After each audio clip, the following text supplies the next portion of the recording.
Hi guys, welcome back to our channel. दोस्तों, आज हम देखने वाले हैं हाल ही में रिलीज हुई मलयालम थ्रिलर मूवी ब्रह्मयुगम। इस मूवी का हीरो अपना रास्ता भटक जाता है। वो भूखा प्यासा जंगल में घूमता है। वहाँ उसे एक खंडहर महल दिखाई देता है। महल के अंदर जाने के बाद उसे पता चलता है कि महल के अंदर इंसान है या कुछ और। उस महल के अंदर क्या है, चलो देखने के लिए चलते हैं मूवी के अंदर। ये कहानी शुरू होती है 17वीं सेंचुरी साउथ मलाबार से। जंगल में कोरान और थेवन दोनों रास्ता भटक जाते हैं। अंधेरा होने की वजह से दोनों एक जगह में आग जलाते हैं। कोरान कहता है कि मुझे कुछ आवाज आ रही है। वो थेवन से कहता है कि आग जलते रहने देना, हम कल सवेरे नदी पार करेंगे। थेवन सो जाता है। जब उसकी नींद खुलती है तो कोरान वहाँ पर नहीं रहता। वो उसे ढूंढते हुए जंगल में इधर उधर जाता है। थोड़ी दूर में कोरा एक पेड़ को ही देख रहा था। पेड़ के पीछे से एक लड़की बाहर आती है जो चुड़ैल है। वो कोरा के पास आती है। कोरा उसकी खूबसूरती को देखकर उस पर फिदा हो जाता है। थेवन कोरा को बुलाता है। चुड़ैल उसे देखती है। उसे देख के डर के वो वहाँ से भाग जाता है। वो कोरा को उस पेड़ के पास लेकर जाती है और उसका खून पीकर उसे मार डालती है। नदी के पास जाता है। वो देखता है कि नदी में बहाव बहुत ज्यादा है। वो उसे पार नहीं कर पाता।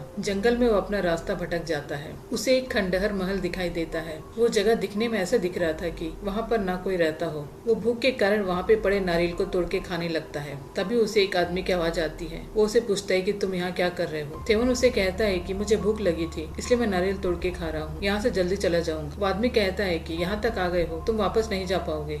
वो थेवन से पूछता है कि कौन सा महीना चल रहा है। थेवन कहता है कि बरसात का मौसम शुरू होने वाला है। घर के अंदर से एक आवाज आती है, कौन आया है वहाँ। वो अपना छड़ी लेकर बाहर आता है। वो थेवन को देख के बहुत ही खुश होता है क्योंकि उसके घर में मेहमान आया है। थेवन अपने बारे में बताता है। वो एक महल में गाना गाया करता है। बाहर शुरू होने की वजह से वो अपनी जान बचा के वहाँ से भाग आया। ये खंडहर महल उस आदमी का नाम है कोडुमन पोट्टी। वो थेवन को एक गाना गाने को कहता है। थेवन गाना गाने लगता है। उसका गाना कोडुमन पोट्टी को बहुत पसंद आता है। वो थेवन से कहता है कि तुम मुझे बहुत पसंद आए। तुम चाहो तो यहाँ रह सकते हो और हमारे साथ खाना भी खा सकते हो। थेवन कहता है कि मैं हमेशा के लिए यहाँ नहीं रह सकता। कोडुमन पोट्टी उसे अंदर आने को कहता है। थेवन कहता है कि मैं छोटी जात का हूँ, क्या मैं अंदर आ सकता हूँ। वो कहता है कि मैं इन सब बातों पर विश्वास नहीं करता, तुम अंदर आ सकते हो। नौकर थेवन को रहने के लिए एक कमरा दिखाता है। नौकर उसे कहता है कि दक्षिण की दिशा में मत जाना, तुम्हें अजीब आवाज सुनाई देगी, उस पर तुम ध्यान मत देना। नौकर उसे बताता है कि इस कमरे में उससे पहले एक वैद्य रहते थे। वो दक्षिण की तरफ चले गए, तब से वो किसी की नजर में नहीं आए। थेवन शाम को पोट्टी को गाना गा के सुनाता है। वो थेवन को बताते हैं कि इस महल में मैं अकेला रहता हूँ। महल के बाहर मैं कब गया मुझे याद नहीं। अच्छा गाना गाने की वजह से थेवन को खाना खिलाते हैं। थेवन भगवान को धन्यवाद कहता है। पोट्टी बहुत गुस्सा होती है और कहते हैं, ये खाना मैंने तुम्हें दिया है, तुम क्यों भगवान को धन्यवाद बोल रहे हो। पोट्टी को भगवान के नाम से बहुत गुस्सा आ गया था। रात को थेवन बाहर देखता है कि वहाँ पर कुछ लोगों को दफनाया गया है। वो महल के अंदर घूम के देखता है। एक मोटे से जंजीर से टकरा के नीचे गिर जाता है। उस जंजीर के हिलने से वहाँ पे एक दरवाजा खुलता है। पोट्टी थेवन को उस जमाने का लूडो खेलने को बुलाते हैं। वो उसे पूछते हैं कि तुम्हें इस खेल के बारे में मालूम है। वो उस खेल के बारे में बताता है और उनके साथ खेलने के लिए बैठता है।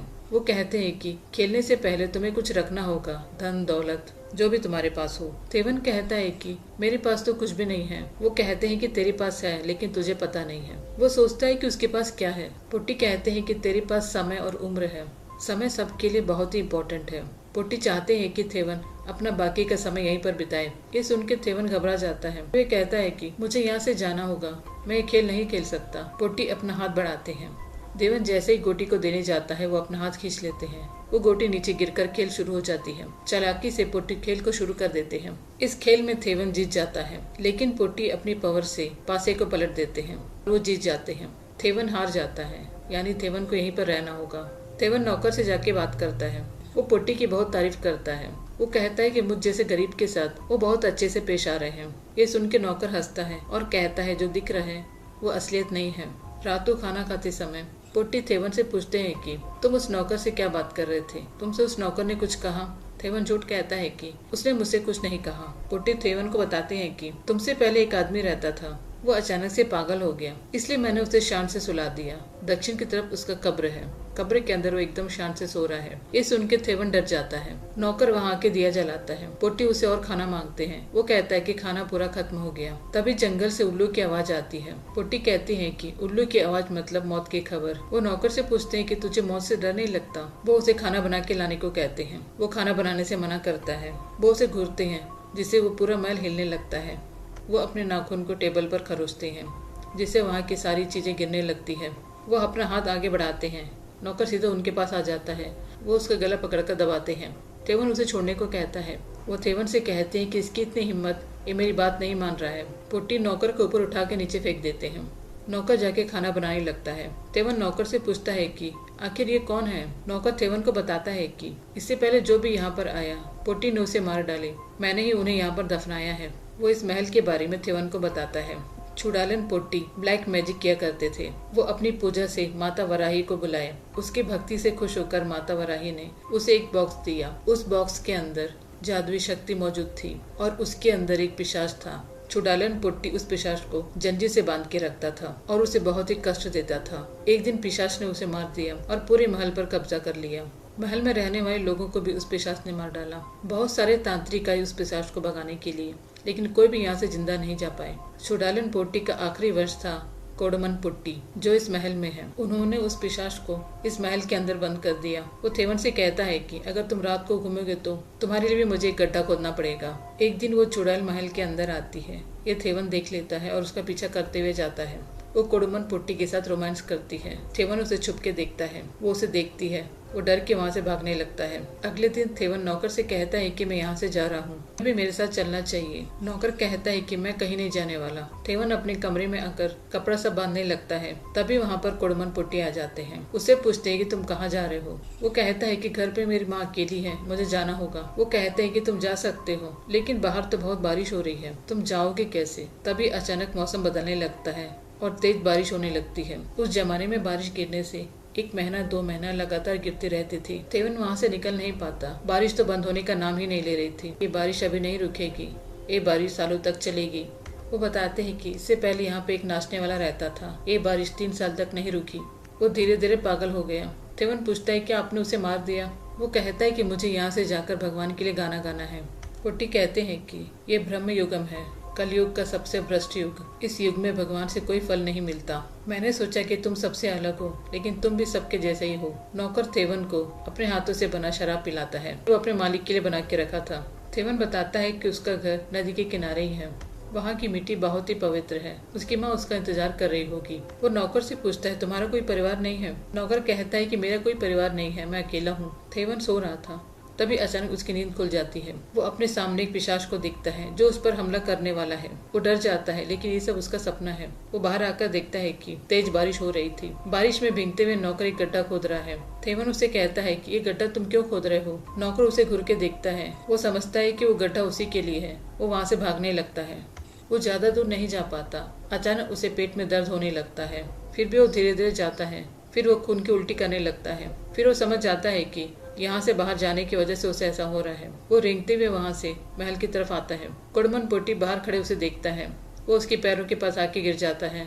उसे कहते हैं कि मुझसे पूछ के तो जा सकते थे। थेवन उनसे माफी मांगता है। वो समझ गया था कि वो चाह के भी यहाँ से नहीं जा सकता। नौकर थेवन से कहता है कि तुम यहाँ से नहीं जा सकते, ये जगह एक जाल है। यहाँ से तुम जितना दूर भागोगे उतना ही उलझते जाओगे। फिर कहता है कि तुम धीरे धीरे अपने पुराने दिनों के बारे में भूल जाओगे। तुम्हें कुछ भी याद नहीं रहेगा कि तुम्हारा नाम क्या है, तुम कहाँ से आए हो। वो उसे कुछ दवाई देता खाने के लिए ताकि उसका दर्द ठीक हो जाए। थेवन को लगता है कि यहाँ कुछ दिन ही हुए हैं, लेकिन महीनों गुजर गए रहते हैं। उसे तो अपना नाम भी याद नहीं है।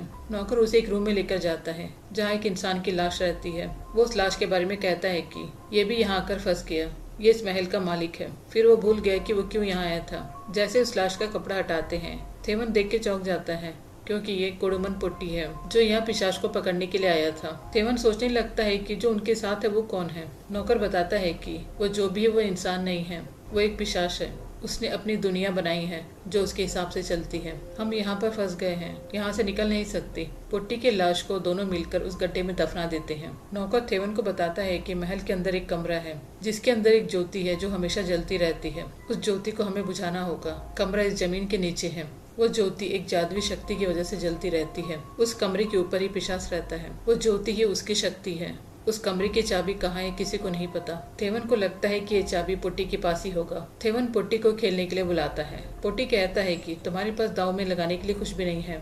थेवन कहता है कि मेरे पास एक चाबी है। ये सुनते ही पुट्टी अपने कमर में चाबी ढूंढने लगता है। पुट्टी उसे पूछता है कि तुम्हारे पास कौन सा चाबी है। थेवन कहता है कि मेरे भाग्य की चाबी आपके हाथ में है। नौकर थेवन से कहता है कि ये घर गिर जाएगा, हमें चाबी कभी भी नहीं मिलेगी। दोनों एक प्लान बनाते हैं। थेवन नौकर से कहता है कि तुम अपने मालिक के लिए आखिरी स्वादिष्ट खाना बनाओ। नौकर कहता है कि अगर तुम पकड़े गए तो मैं तुम्हारी मदद नहीं करूंगा। नौकर खाना बना रहा था, तभी वहाँ पर पुट्टी पहुँच जाता है और उसका गला पकड़ के ऊपर उठाने लगता है और कहता है कि मेरा शराब तुमने उसे क्यों पिलाया? तुम उस आदमी के लिए गड्ढा कब खोदोगे? नौकर कहता है मैं जल्दी कर दूंगा। वो पुट्टी से कहता है कि मैं आपका असली रूप देखना चाहता हूँ। वो हंसते हुए कहते हैं कि अभी वो समय नहीं आया। पुट्टी सो जाते हैं। थेवन उनके कमर के पास चाबी ढूंढने लगता है। पुट्टी उसे देख लेते हैं और उसका गला पकड़ के उठाते हैं। अपना मुंह खोलते हैं जिसके अंदर से तेज रोशनी आती है। वो उसकी आत्मा को खींचने वाले थे। तभी उन्हें फील होता है कि उस रूम का दरवाजा खुल गया है। वो अपनी कमर में चाबी को देखते हैं। चाबी उनके पास नहीं रहती। जब पुट्टी नौकर का गला दबा रहे थे तब उसने पुट्टी के कमर से चाबी निकाल ली थी। नौकर उस रूम को खोल के ज्योति के पास पहुंच जाता है और ज्योति को बुझा देता है। ज्योति के बुझते ही वहाँ की सारी दिया बुझ जाती है और अंधेरा छा जाता है। थेवन नौकर को मारता है क्योंकि उसने उसका यूज किया जिससे उसकी जान भी जा सकती थी। तभी उन्हें चीखने की आवाज सुनाई देती है। नौकर कहता है कि वो पिशाच अभी बहुत ही कमजोर है। वे लोग उस रूम से एक बॉक्स को लेकर आते हैं। नौकर थेवन से कहता है कि पुट्टी तुमसे जो भी कहे तुम उसकी बात मत मानना। वो जो भी कहेगा झूठ बोलेगा। नौकर अपने मालिक को बुलाता है कि सामने आ। पिशाच कहता है कि तुम होते कौन हो मुझे आदेश देने वाले? नौकर कहता है कि मेरे रगों में कुडमन पुट्टी का खून दौड़ रहा है। ये सुन के थेवन के होश उड़ जाते हैं। पिशाच कहता है कि तुम झूठ बोल रहे हो। मैंने तो कुडमन पुट्टी के पूरे परिवार को खत्म कर दिया। नौकर कहता है कि मैं कुडमन पुट्टी का बेटा हूँ। मैं तुम्हें पकड़ने के लिए यहाँ पर आया हूँ। दोनों उस पिशाच पर हमला करते हैं लेकिन उस पिशाच को कुछ नहीं होता। वो उन्हें उठा के पटक देता है। जब थेवन को होश आता है तो वहाँ पर कोई नहीं रहता। थेवन उस जगह को तोड़ के ऊपर आता है और उसे समझ नहीं आ रहा था कि वो कैसे बाहर जाए। वो डर के रोने लगता है। उसे लग रहा था कि वो मरने वाला है। थेवन का मशाल बुझ जाता है।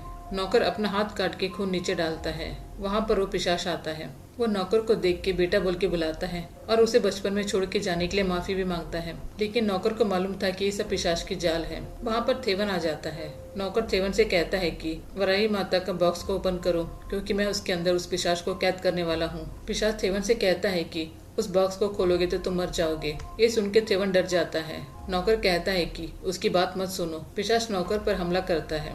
थेवन एक चाकू से पिशाच के गले में मार देता है। नौकर उस पिशाच के हाथ से अंगूठी ले लेता है। पिशाच उसे कहता है कि इस शक्ति को ग्रहण करने का तुम्हारा कोई अधिकार नहीं है क्योंकि तुम्हारे लिए कोई श्राप से कम नहीं होगा। नौकर उस पिशाच पर आग लगा देता है। पिशाच जलते हुए इस रूम के अंदर जाता है और पूरी तरह से राख हो जाता है। शरीर जलने के बाद अंदर से पिशाच बाहर आता है। नौकर पिशाच को देख के कहता है कि अब से मैं तुम्हारा मालिक हूँ। वो अंगूठी पहनने वाला है। थेवन आके उसे रोकता है क्योंकि ये शक्ति जैसे ही उसे मिलेगी वो श्रापित हो जाएगा। नौकर उसे कहता है कि अगर तुम मेरे रास्ते में आए तो मैं तुम्हें मार डालूंगा। दोनों के बीच लड़ाई होने लगती है। वो अंगूठी थेवन को मिल जाती है। उसके बाद पूरा महल गिरने लगता है। महल के अंदर से थेवन बाहर आता है। तभी नौकर उस पर हमला करता है और उसे बहुत मारता है। नौकर देखता है कि थेवन अपने बाएं कान में सोने की बाली पहना रहता था लेकिन अब वो बाली उसके दाएं कान में है। तब उसे समझ आ जाता है कि महल गिरने की वजह से थेवन वहीं मर गया। अब वो पिशाच थेवन के शरीर के अंदर है। ये जानने के बाद नौकर वहाँ से भागने लगता है। वो जैसे ही नदी पार करने वाला था वहाँ पर सोल्जर आ जाते हैं और उसे शूट कर देते हैं।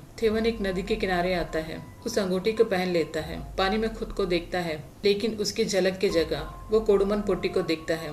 अब ये पिशाच खुला घूम रहा है अपने शिकार के लिए। साथ ये मूवी यहीं पर खत्म होती है। आपको ये वीडियो कैसा लगा कमेंट करके जरूर बताइए। वीडियो पसंद आया हो तो चैनल को सब्सक्राइब कर लीजिए और पास के बेल आइकन को भी प्रेस कर लीजिए ताकि जब भी हम वीडियो डालें आप तक पहुंचे। अपना ध्यान रखिए और अपनों को खुशी दीजिए। फिर मिलेंगे अगले मूवी के साथ। हमारे सब्सक्राइबर और व्यूअर्स को बहुत सारा प्यार।